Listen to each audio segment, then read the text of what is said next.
This is it. This is Third time's a it. charm. Let's go. All right. This is the Gringo Lingo, and I'm here with my special guest, Chris Coleman, who is a motivational speaker. He's the founder of Hero Nation. He also writes children's books called The Beta Crew. Thank you so much, Chris, for coming out today. And it's just a pleasure to meet you. And can you tell us a little bit more about yourself and what you do? Sure. First and foremost, thank you for having me. It's awesome that we got to connect. I love the internet for Yes. that. Yes. And a little bit about me. I'm a young boy from Philadelphia, born and raised, so the home of the Fresh Prince. Hmm. And I grew up with a passion for reading and superheroes. And Nice. as I got older, I decided to combine that passion Hmm. and start writing children's books Hmm. based around diverse superhero characters so that children of different races and background could see heroes that look like them and were relatable to their life. Hmm. Hmm. Could you just talk a little bit about the importance of heroes and why people need some type of a hero or a person to look up to bring out the best in them? Why is that important? Sure. So, I mean, I believe I was blessed with two parents in my house that I didn't have to look past the front door for heroes. And then I Hmm. also have my grandparents. But some people don't have that same opportunity, Hmm. and they don't have that chance to grow up in a great household. So they have to look past the front door to find a hero, whether it's a real person or a fictional person. And it Hmm. allows them to see someone doing something that they're interested in doing or just be motivated by seeing what they're doing and say, hey, I can actually do that too. I can go after my dreams. I can go after these goals that I have. And if they can do it, I can do it. So I think that's really why heroes are important, whether they're fictional, whether they're real people. It's just something you can go after and something that's attainable in your mind. Hmm. Now, is there a favorite book that you've written? Is there some book that really just you say, oh, this is my masterpiece, or do you consider all of the books that you've written masterpieces? Honestly, I have a children's, it's not a children's book. The reason I got into writing is because I used to write short stories. And honestly, one day I woke up and I just had this story and Hmm. I just wrote it out. Hmm. It's like a 20, 30,000 page story. And I was like, I can't edit this by myself. It'll take like years. Yeah. So I actually decided to turn that into a children's book. So that unfinished masterpiece is what I hope to actually produce with a real publishing company. So that's like my favorite thing ever. Hmm. So that's the answer for that one. Wow. Now, during the writing process, what do you think is the hardest part of writing for you? I think writing for kids, just in general, is the toughest part. Hmm.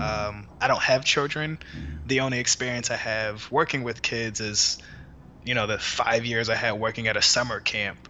But being able to take words that I would normally say and have to back up and be like, nah, you have to make this even more simpler.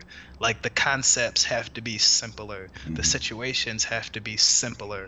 Like you are limited to about 30 pages in a children's book, Yes. and then you can only do about 1,000 words. So telling an entire story in 1,000 words is very difficult. Hmm. So I think that is the hardest part, writing for children in general.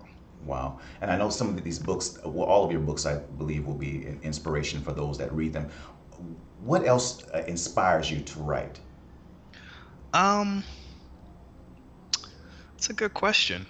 I guess what inspires me to write is that I love to read, and going to bookstores or going to the library and reading other people's stories and other authors' stories and being able to transport my mind to their world was always cool. Mhm. And I was like, why can't I just make my own world and do the same thing and have that same feeling? So I guess that's really what inspired me, was creating my own world, and somehow tying everything that I do back into the books. Mhm. So as the children grow up, they can go from the children's book, then they can go to the young adult novels I have, Mhm. which takes them to watching my YouTube videos and what other content I create as I get older. So just Mhm. creating that whole world, that experience is Mhm. like what's really awesome to me.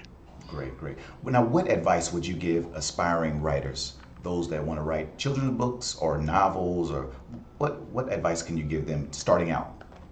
Two things. First is start with what you have. If you have Mm, an iPhone, if you have some type of computer or tablet, just mm, begin writing. I mm, think a lot of authors, or just people in general, get stuck up with like the end goal, and it's like, oh, I gotta be published. Like, I need an editor, I right. need a proofreader, I Mm, need a copywriter to help build my website. mm, But they never get past the first stage, which is actually finishing the book.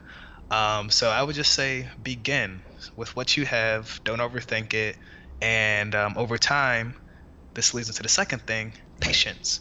Over time, things will begin to happen. Mm, It's taken me, I've released two books, or I'm releasing my next children's book series, mm, but it's taken me about 2.5 years to release both of them. Um, and I did pretty much everything by myself, from writing to editing.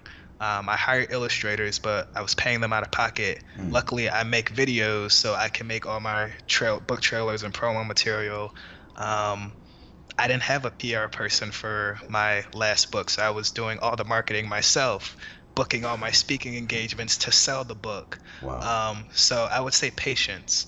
Eventually, things will pay off, and soon people will be, coming out and asking you to do X, Y, and Z. So a lot of Mm, the events that I spoke at last year for free, I'm now being paid to come back and speak mm, on the main stage. So mm. patience, and then start with what you have right in front of you. Wow, that's great to hear. My next question is, for those that would like to get more information about you, to contact you, where can they go Yep. to get this information? You can go to my website, ccoleman.me. So that's CCOLEMAN.me. Mm, Or you can follow me on social media, Twitter, Facebook, Instagram, Snapchat. All of my handles are at It's Chris Coleman. So mm, ITSCHRISCOLEMAN. And on all those profiles, I give motivational advice.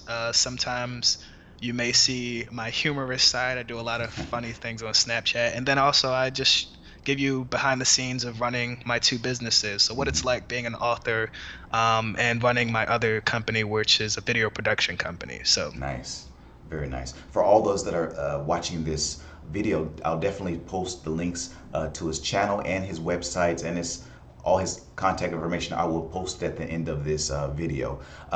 One other question about your motivational speaking. yep. How did you get into this? Um, well, I guess the biggest thing, I don't think I'm a motivational speaker. Hmm. I just think um, I'm a guy Hmm. that was making affirmations to myself every morning and just decided to start recording them for other people. Hmm. Um, yeah, that's pretty much it. I wanted to become a better speaker, and I wanted to be able to showcase some of the affirmations and some of the things that I tell myself Hmm. to get myself pumped up or to get myself out of a slump.